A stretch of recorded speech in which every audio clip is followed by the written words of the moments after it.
नमस्कार सभी दोस्तों को, स्वागत है आप सभी का हमारे एक और नई वीडियो में। तो दोस्तों, हमारी जो राजस्थान अर्थव्यवस्था की सीरीज चल रही थी उसके अंतर्गत आज हम कृषि एवं उससे जो भी संबंध क्षेत्र हैं उसके बारे में चर्चा करेंगे। और ये जो हमारी सीरीज है, ये जो आगे नवंबर में वीडियो एग्जाम होगा उसके लिए, साथ ही जो जनवरी में थर्ड ग्रेड एग्जाम होगा उसके आधार पर हम देख रहे हैं। तो आज हम राजस्थान की अर्थव्यवस्था के अंतर्गत कृषि एवं उससे संबंध जो भी क्षेत्र हैं, जैसे कि अर्थव्यवस्था में कृषि का क्या योगदान है, जो नवीनतम डाटा है इको सर्वे के अनुसार, उसके आधार पर हम देखेंगे। और उसके बाद देखेंगे कि कृषि के अंतर्गत कौन कौन से उप क्षेत्र हैं वो आते हैं। जो कुल खाद्यान्न उत्पादन है जो 2024-25 में कितना रहा वो देखेंगे। और प्रमुख फसलों की राजस्थान के अंतर्गत क्या स्थिति है वो देखेंगे। साथ ही देखेंगे कि राजस्थान की जो भी भूमि है उसका किस प्रकार से वर्गीकरण है। और कृषि जोतदार के बारे में भी देखेंगे। प्रमुख फसलें हैं उनके कौन कौन से प्रकार हैं वो देखेंगे। साथ ही राजस्थान की जो कृषि जलवायु प्रदेश के आधार पर राजस्थान को 10 भागों में बांटा गया है वो कौन कौन से हैं, साथ में वो भी देखेंगे। और अंत में कुछ कृषि विकास की योजनाएं हैं उनके बारे में चर्चा करेंगे। और कौन कौन सी संस्थाएं एवं अनुसंधान केंद्र हैं जो कृषि पर कार्य कर रहे हैं वो देखेंगे। और उसके बाद में हम चर्चा करेंगे कि जो वीडियो एग्जाम हुआ था 2022 में उसमें कौन कौन से क्वेश्चन है वो आए थे। तो चलिए शुरू करते हैं हमारा जो आज का टॉपिक है। तो इसके अंतर्गत हम कृषि से जो भी संबंध क्षेत्र हैं, तो हमारा पहला इसमें अंदर पॉइंट है वो है कि अर्थव्यवस्था में कृषि का योगदान है वो इको सर्वे के अनुसार कितना है वो देखते हैं। तो देखिए, सबसे पहले हम बात करेंगे कि राजस्थान की अर्थव्यवस्था में कृषि का योगदान है वो स्थिर कीमतों के ऊपर कितना है।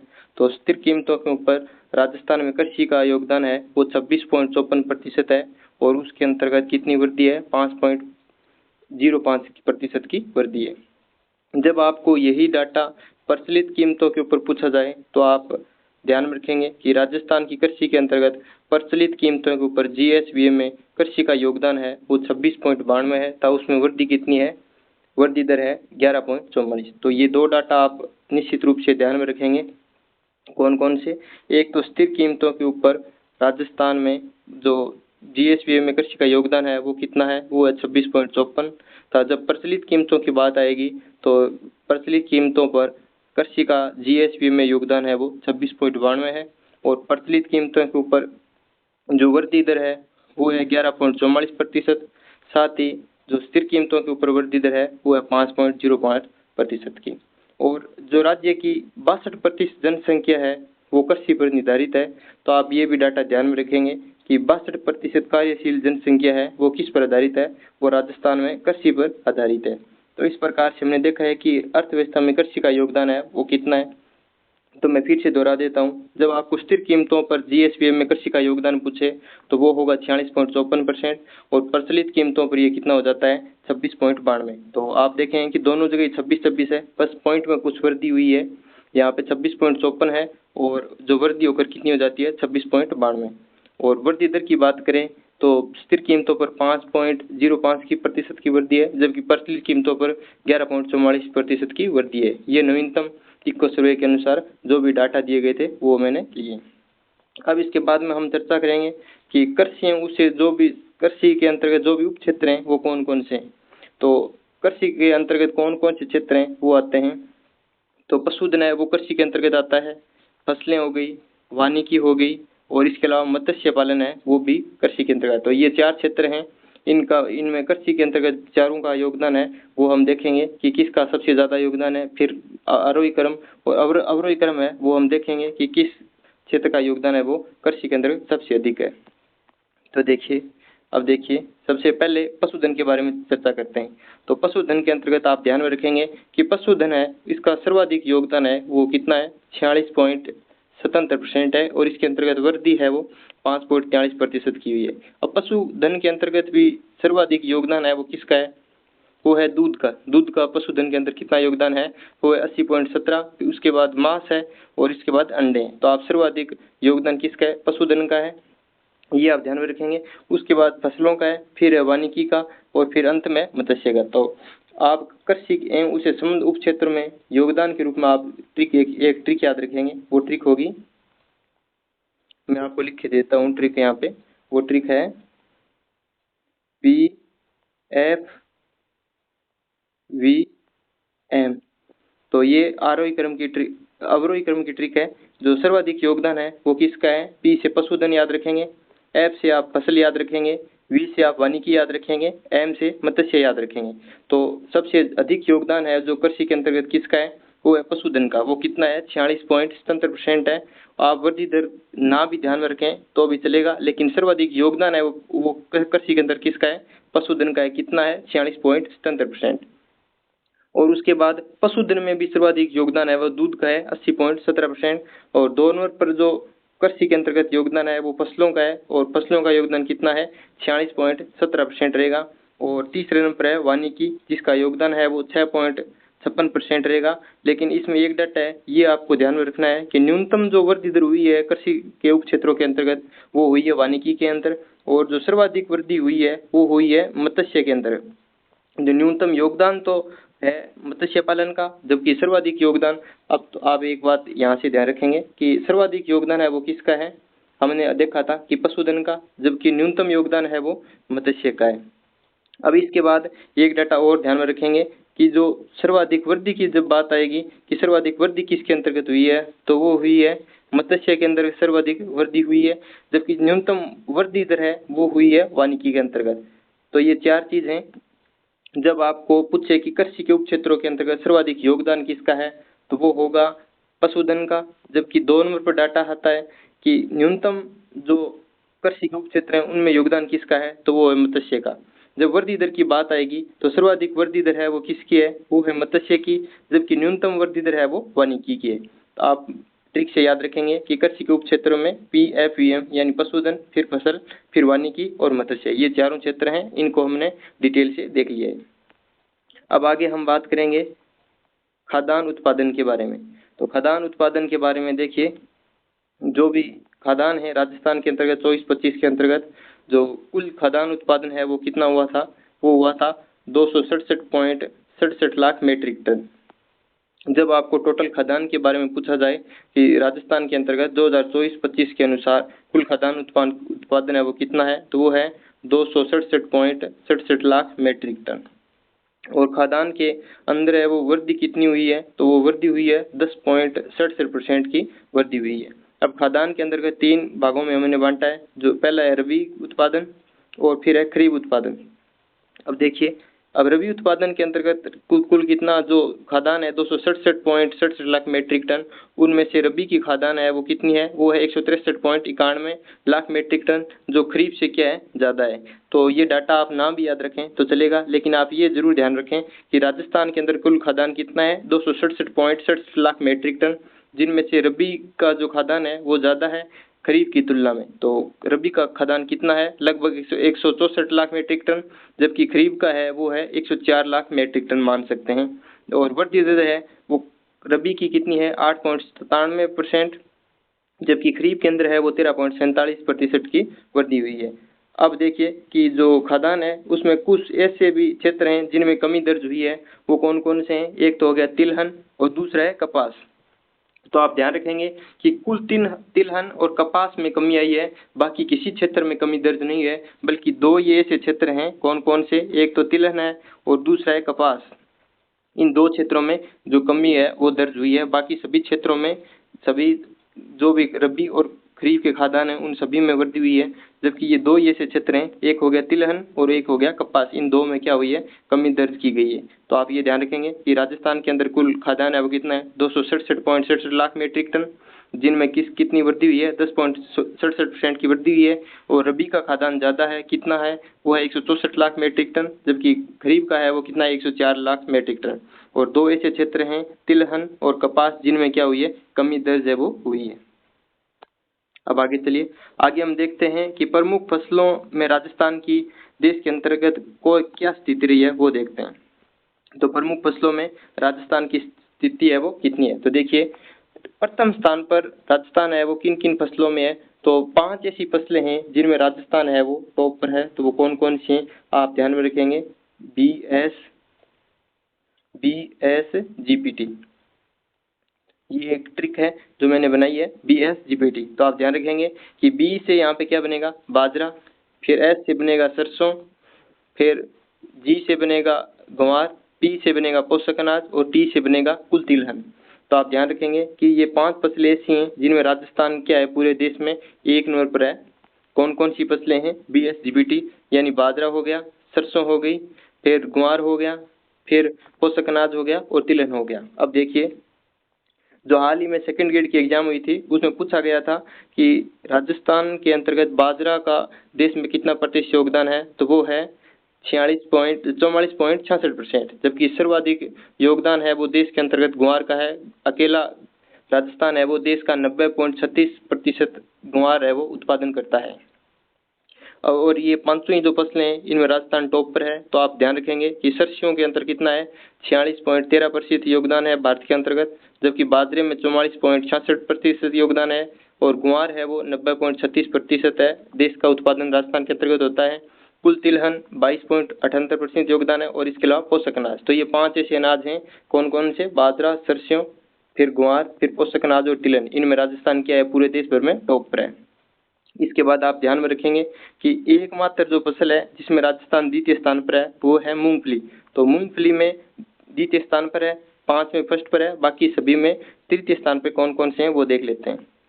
अब देखिए, तृतीय स्थान की बात आए तो राजस्थान ज्वार के अंतर्गत तृतीय स्थान पर है, चने में भी थर्ड पर है, सोयाबीन में भी थर्ड पर है और कुल दलहन के अंदर भी थर्ड स्थान पर है। लेकिन कुल तिलहन की जब बात आएगी तो वो राजस्थान क्या है, टॉप स्थान पर है। तो आप ध्यान रखेंगे कि 5 ऐसी फसलें हैं BSGPD जिनमें राजस्थान पूरे देश के अंतर्गत फर्स्ट स्थान पर है, जबकि मूंगफली ऐसी है जिसमें सेकंड स्थान पर है और तीसरे स्थान पर है वो ज्वार हो गया, चना हो गया, सोयाबीन हो गई और कुल दलहन है, इनमें राजस्थान है वो तीसरे स्थान पर देश के अंतर्गत आता है। अब हम बात करेंगे भू उपयोग सांख्यिकी। तो राजस्थान का जो भी कितना, देखिए भू उपयोग सांख्यिकी के अंतर्गत कि राजस्थान का कुल क्षेत्रफल है वो 3,42,239 वर्ग किलोमीटर है, यानी कुल प्रतिवेदी क्षेत्र है वो कितना है, 3,42,000.74 लाख हेक्टेयर है वो राजस्थान का कुल प्रतिवेदी क्षेत्र है, जिसके अंतर्गत सर्वाधिक क्षेत्रफल है वो शुद्ध बोया गया क्षेत्रफल कितना है, 53.10% रहेगा।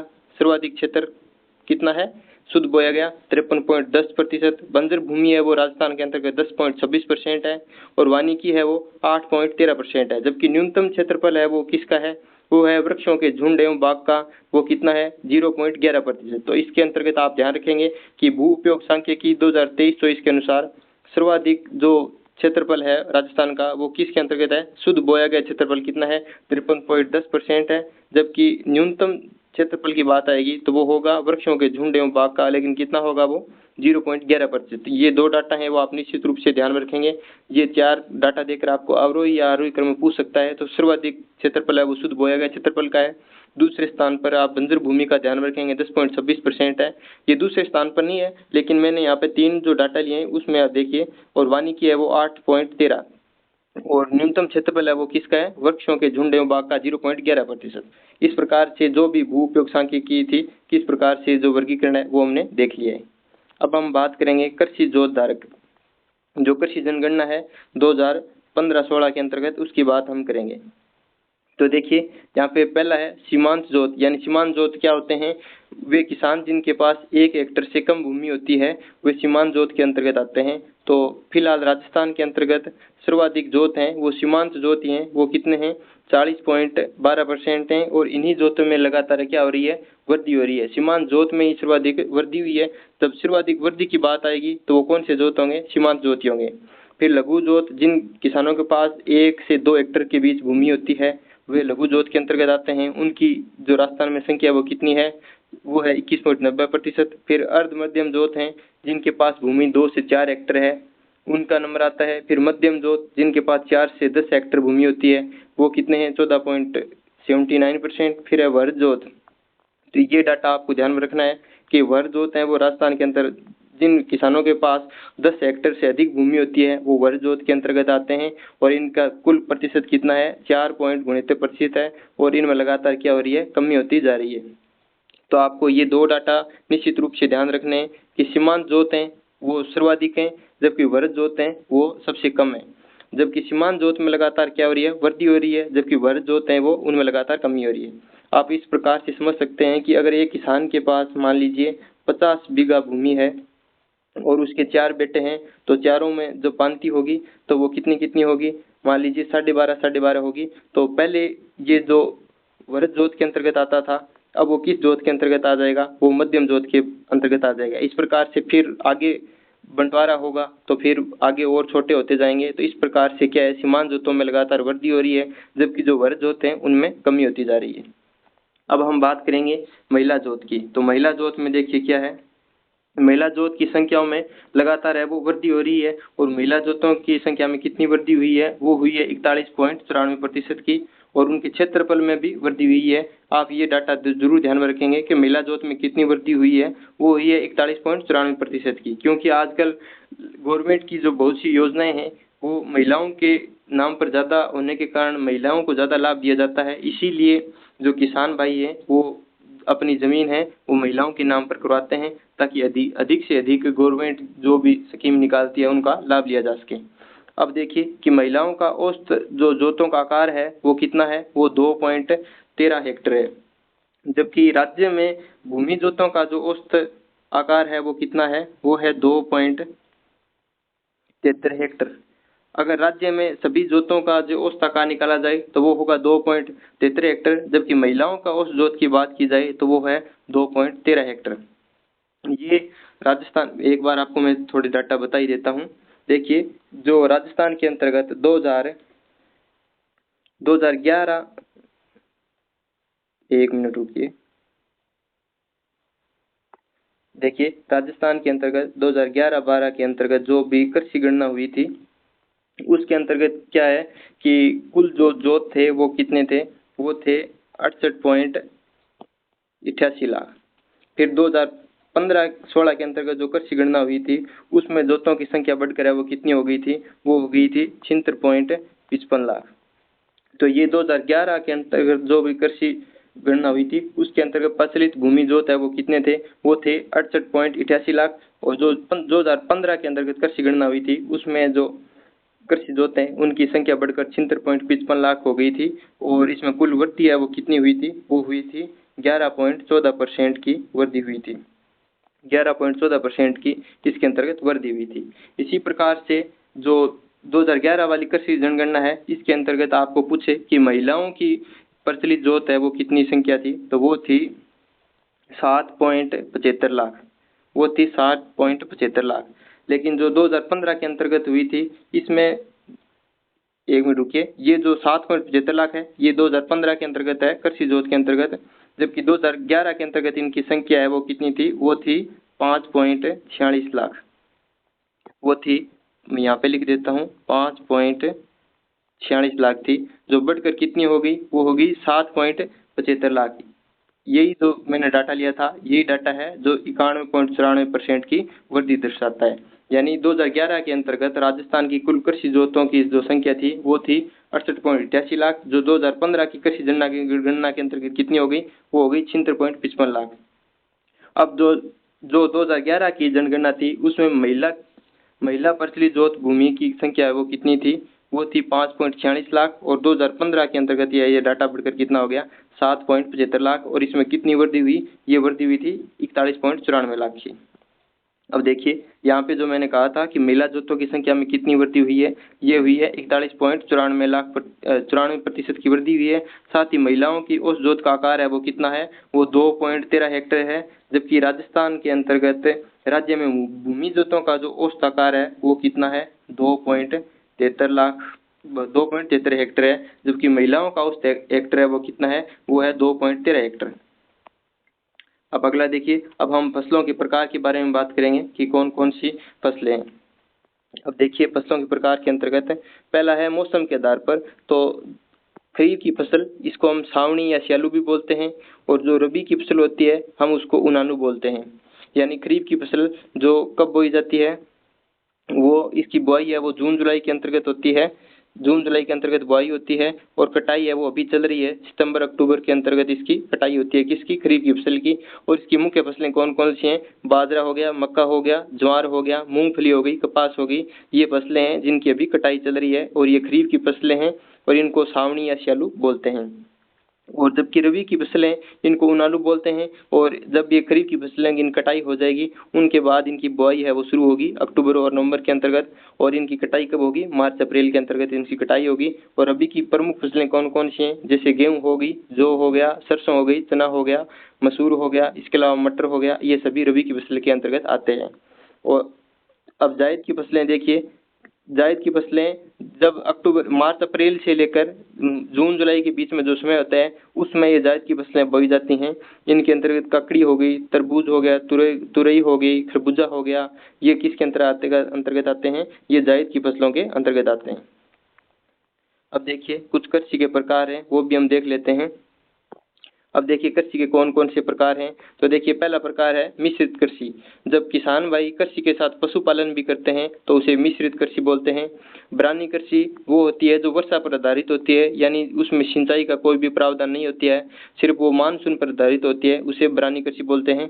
उसके बाद है मोनोकल्चर, यानी एक वर्ष में एक ही फसल जो किसान भाई उत्पन्न करते हैं उसे मोनोकल्चर बोलते हैं।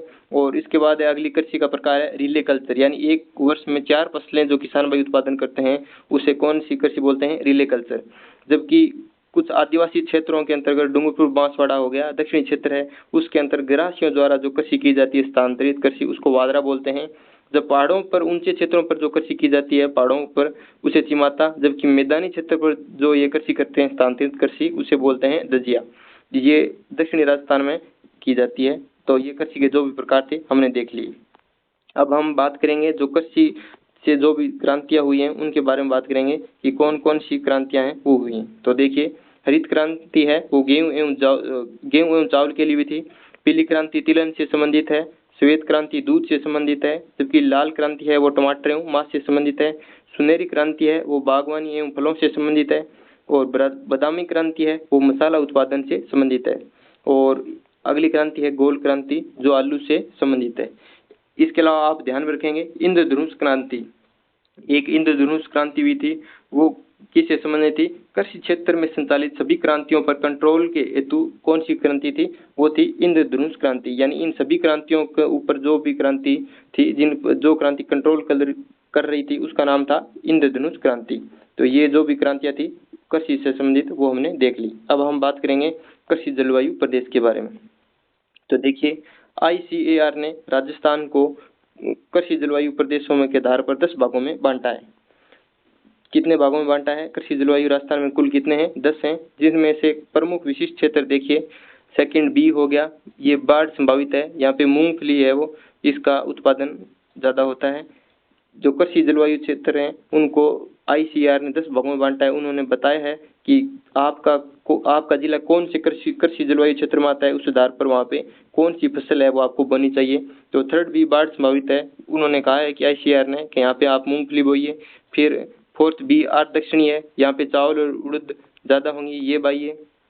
और जो पांचवा है आर्द्र दक्षिणी पूर्वी, यहाँ पे सोयाबीन है वो अधिक उत्पादित होता है। तो अब देखिए यहाँ पे जो सबसे बड़े कृषि जलवायु क्षेत्र हैं वो कौन से हैं? जो सबसे बड़ा जलवायु कृषि क्षेत्र पूछे तो होगा फर्स्ट C, और इसका क्या नाम है?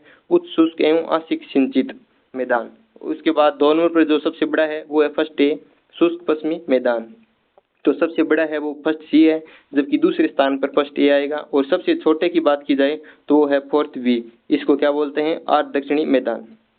तो चलिए एक बार मैं आप सभी को जो भी कृषि जलवायु क्षेत्र हैं वो मैप के आधार पर मैं आपको बता देता हूँ। तो देखिए यहाँ पे पहला है पश्चिमी शुष्क मैदान। तो ये पश्चिमी शुष्क मैदान देखिए कहाँ पे है? ये बाड़मेर और जोधपुर के अंतर्गत है वो आएगा। इसको क्या नाम दिया गया है?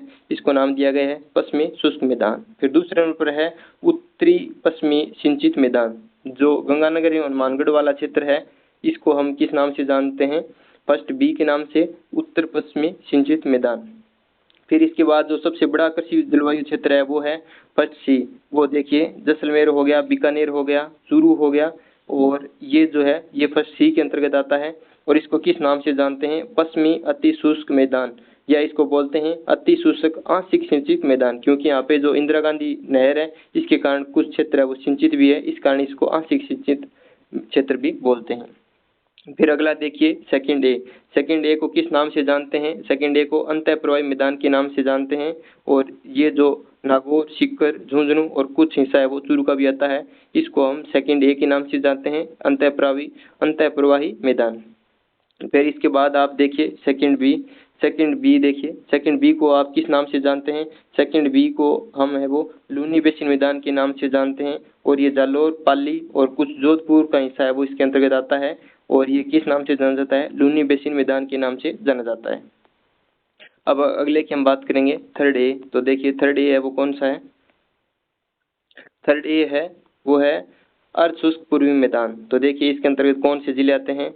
इसके अंतर्गत अजमेर, टोंक, जयपुर, दौसा का क्षेत्र आता है। इसको थर्ड ए के नाम से जानते हैं तथा इसका नाम क्या है? इसका नाम है अर्ध शुष्क पूर्वी मैदान। इसके बाद अगला है बाढ़ संभाव्य पूर्वी मैदान।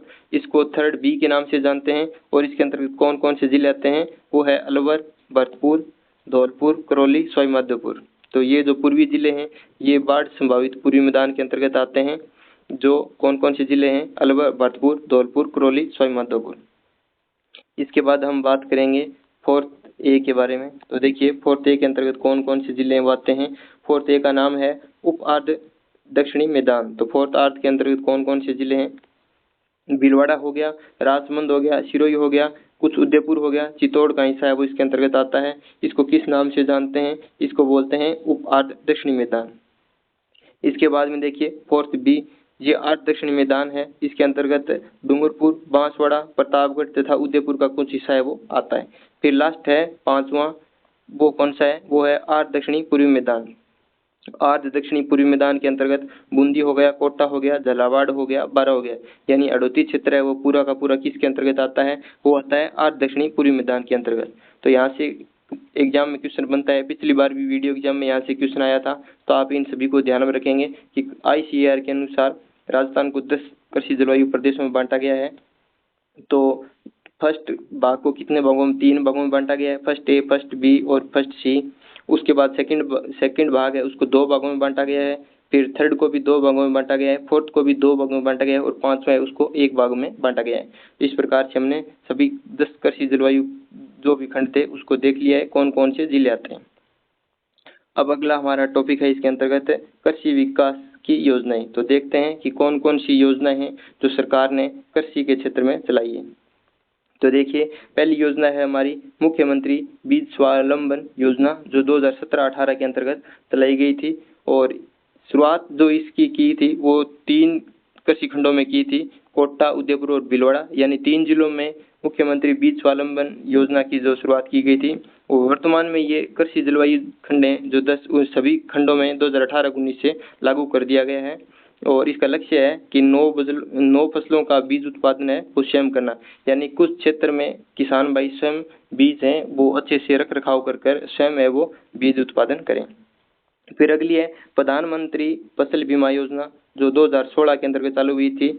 इसके अंतर्गत क्या है कि जब किसान भाई फसल बोते हैं उसके 14 दिनों के बाद ही वो अपनी फसल का प्रीमियम करा सकते हैं।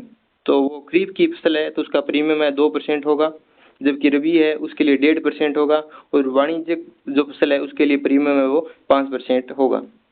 उसके बाद देखिए अगली योजना है महात्मा ज्योतिबा फुले मंडी श्रमिक कल्याण योजना। तो इसके अंतर्गत क्या है? देखिए ये जो योजना है वो 2015-16 के अंतर्गत चालू हुई थी, और इसके अंतर्गत क्या है कि मैक्सिमम 2 पुत्रियों के लिए 75,000 की राशि है वो कर दी गई है।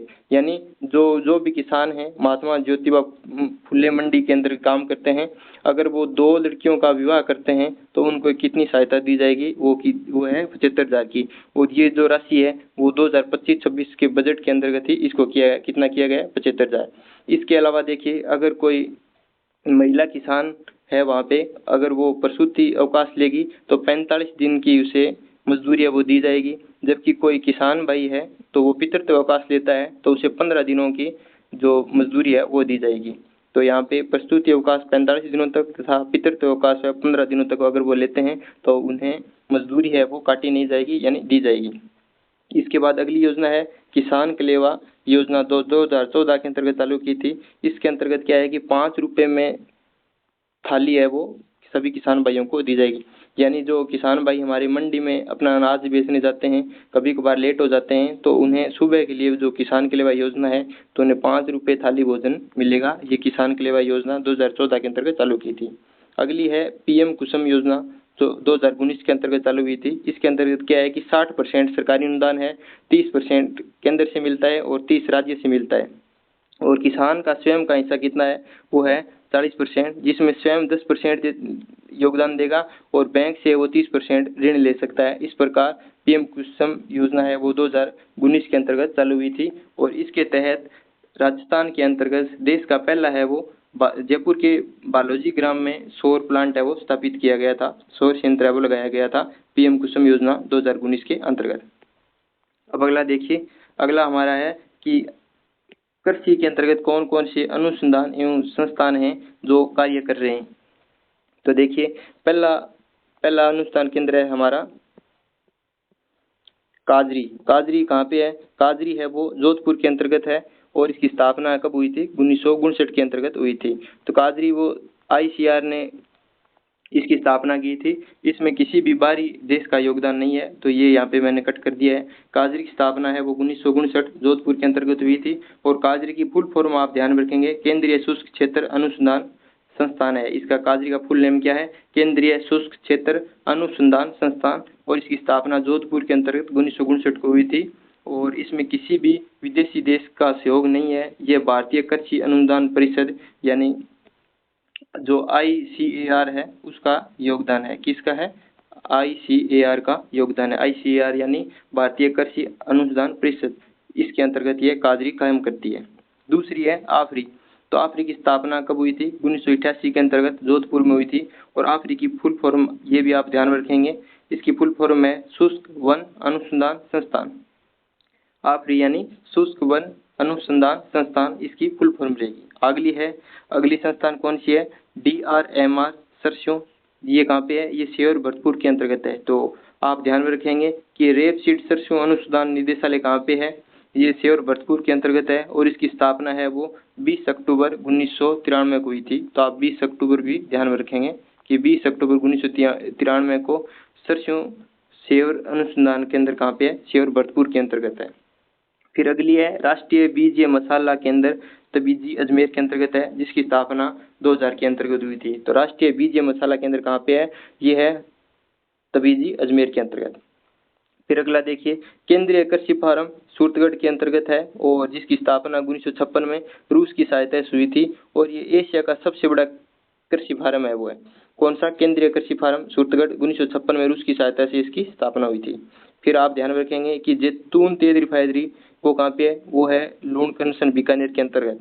जैतून तेल रिफाइनरी लूणकरसर बीकानेर के अंतर्गत। फिर अगला है कि गोल्डन राइस है वो विटामिन ए से परिपूर्ण होता है। कौन सा, गोल्डन राइस। फिर देखिए कुछ और भी उत्कृष्टता केंद्र हैं वो राजस्थान में स्थापित किए गए हैं। तो देखिए खजूर का उत्कृष्टता केंद्र कहाँ पे है, ये स्थापित किया गया है सागर भोज का जैसलमेर के अंतर्गत। फिर अनार और ड्रैगन फ्रूट का उत्कृष्टता केंद्र कहाँ पे है, बसी जयपुर के अंतर्गत। और अमरूद का कहाँ पे है, देवड़ावास टोंक एवं सवाई माधोपुर के अंतर्गत। और उसके बाद एपीकल्चर का उत्कृष्टता केंद्र कहाँ पे है, टोंक और भरतपुर में भी ये एपीकल्चर उत्कृष्टता केंद्र है वो स्थित है। फिर उसके बाद अगला है कि जैविक उत्कृष्टता केंद्र, ये कहाँ पे है, झालावाड़ में। तो ये आप स्पेशली ध्यान रखेंगे कि जैविक कृषि उत्कृष्टता केंद्र सेंटर है वो कहाँ पे है, झालावाड़ में। और एपीकल्चर वाला टोंक और भरतपुर के अंतर्गत है। खजूर का कहाँ पे है, सागर भोज का जैसलमेर में। अनार ड्रैगन फ्रूट का कहाँ पे है, बसी चित्तौड़गढ़ के अंतर्गत। और अमरूद का कहाँ पे है, देवड़ापास टोंक और सवाई माधोपुर के अंतर्गत है। तो इस प्रकार से हमने राजस्थान की अर्थव्यवस्था के अंतर्गत कृषि एवं उससे संबंध क्षेत्र हैं उसके बारे में चर्चा कर ली। और हम अब देखेंगे कि जो वीडियो एग्जाम हुई थी 2022 वाली, इसमें कौन कौन से क्वेश्चन है वो पूछे गए। तो देखिए, जो कृषि से आधारित उद्योग होते हैं उसके बारे में भी हम चर्चा करेंगे। नेक्स्ट वीडियो लेके आएंगे कि कृषि आधारित उद्योग हैं वो कौन कौन से हैं। तो इसमें पूछा गया था कि सूती वस्त्र उद्योग है वो सबसे प्राचीन एवं सबसे बड़ा उद्योग कौन सा है। सबसे प्राचीन है तो वो सूती वस्त्र उद्योग है, कृषि पर आधारित है। और चीनी उद्योग है वो दूसरा सबसे बड़ा कृषि आधारित उद्योग है। और चीनी मिल के बारे में एक क्वेश्चन पूछा गया था। और एक पूछा गया था कि सिंथेटिक वूल कारखाना वो कहाँ पे है, तो वो भीलवाड़ा के अंतर्गत है। और राजस्थान का स्कॉटलैंड अलवर बेड़ी को कहते हैं शराब उत्पादन के कारण, ये भी पूछा गया था। और इसके अलावा पूछा गया था कि सांबर साल्ट लिमिटेड वो है उसकी स्थापना कब हुई थी या किसका ये उपक्रम है, केंद्र सरकार का ये उपक्रम है और 1964 में इसकी स्थापना हुई थी।